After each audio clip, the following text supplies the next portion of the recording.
some of your favorite authors or books when you were a teenager? When I was a teenager, I have to confess I didn't really read a lot when I was a teenager. And the only thing available to us were teen romances. And I didn't really, I didn't really write down who the authors were. I really just looked at the covers and I thought, ooh, that looks like a good teen romance. There Oh, really weren't a lot of books when I was a teenager for young adults. well, did you? I mean, not just young adult novels. Do you have any favorite adult novels? Um, actually, um, I have to say no because the only reading I did was required reading in school. I really didn't become a reader until later in life. Well, what led you to a career in writing, and specifically young adult novels? I hated my job. I worked in computer science, and I was a systems engineer for 10 years. And one day I was sitting in my cube and thinking, you know, this work has absolutely no socially redeeming value. And so I walked into my boss's office and I quit my job that day. And my partner Sherry came home. This was on a Friday. I remember the day. It was September 29th, 1989. And I said, Sherry, I quit my job today. I'm going to be a writer. She she kind of took a step back. She stumbled. She said, okay, have you ever written anything? And I said, well, no, but really, how hard can it be? I think my naivete and ignorance was helpful because if I'd known how hard it really was, I don't know that I would ever have given it a try. What was the process kind of like from, deciding and writing your first novel to actually getting it published? Was it a very long process, or, did it seem kind of go swiftly? It was long for me because I was starting at ground zero. I really had never taken any writing classes. I didn't know that there were things like writing workshops or critique groups or organizations that could help me. And so what I did to teach myself to write was I started to read. I began reading all of the authors that I loved. What was there in our young adult section at the library, there wasn't very much. There were books by Richard Peck and Robert Cormier and some of the and Emmy Kerr. I loved her, um, and I started to pick out the authors that I really loved and dissect their work and figure out what is it about this book that makes it successful. How do they develop these characters that you fall in love with, and how do these plots unfold? And then I just began practicing and writing, and I really didn't know what I would be good at, and so I was writing everything I could. I was writing short stories and articles for magazines, and I began submitting things, and eventually I started to get a few stories accepted for publication. I began to build some credits. So I didn't have a critique group. I didn't have anybody telling me what I was doing right or wrong. And so when I got rejections, I did get rejections. I got hundreds and hundreds of rejections. I didn't really have a clue why these books were being rejected.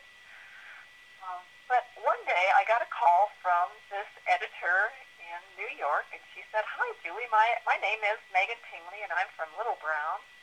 And I have this manuscript here that you sent me, and I really like it. I think it has a lot of kid appeal, and I was wondering if you would work with me on it to bring it to publication.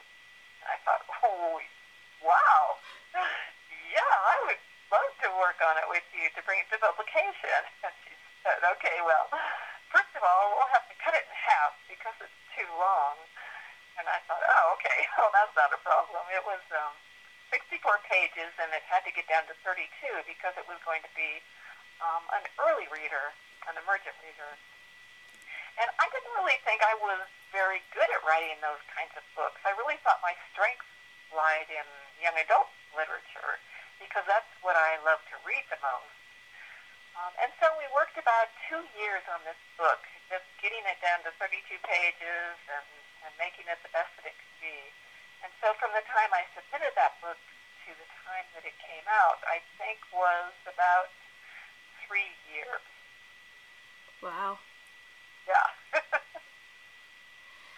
And now it still takes that long for every book. It takes me about 18 months to write a novel, and it takes me about another year and a half or so to work with my critique group and with my editor to bring a book to publication. Do you ever worry about, a lot of your books, especially, Luna comes to mind, have a lot of subject matters that, young adult books are often targeted for book bannings and taking off the shelves of libraries.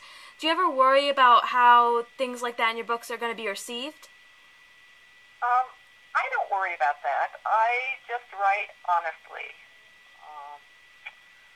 I just want my books to come across as realistic, and I want my readers to feel that they're coming from my heart and that I'm not trying to censor them at all. I do worry about self-censorship more than anything else. I think, ooh, wow, I wonder if I should put this in the book. Then I think, you know what, this is what life is like. And if I start censoring, then I think that my readers are going to see that in my work. And so I really don't worry that much about it. Do you have any advice you'd give to aspiring young adult authors? I do. I think you should read. I think that's really what I lacked in my initial training was I think you really have to read a lot and know what kinds of books that you want to write. But I don't think that means you should limit yourself to reading within that genre. I think you should read all kinds of books and studying writing from inside a book. Just take that book apart and figure out what it is that makes it successful, why it is you fell in love with it. And then I think you need to practice. You probably aren't going to get your first book published. And you need to find someone who will give you some honest critique about that book, who is an astute reader. Doesn't necessarily have to be a published author, but somebody who really knows how to read and really knows how to give you some reader feedback that says, this came across this way to me, and I think it would be better, this is how it felt to me. And then you can make decisions about how your book should be written. It's still always your decision in the end. And also I think it would never hurt to take some writing classes. I think I could have benefited from that a lot in the beginning. And then just practice and persevere and don't give up, because I do know a lot of writers who were excellent, excellent writers, but I think they gave up too early because it's tough. You have to hang in there. A lot of getting published has to do with luck. And what's happening at this time in society and what publishers are looking for. You can't write towards trends. You just have to write what you love. So I think you just have to keep writing and keep at it. Persevere, practice, and patience.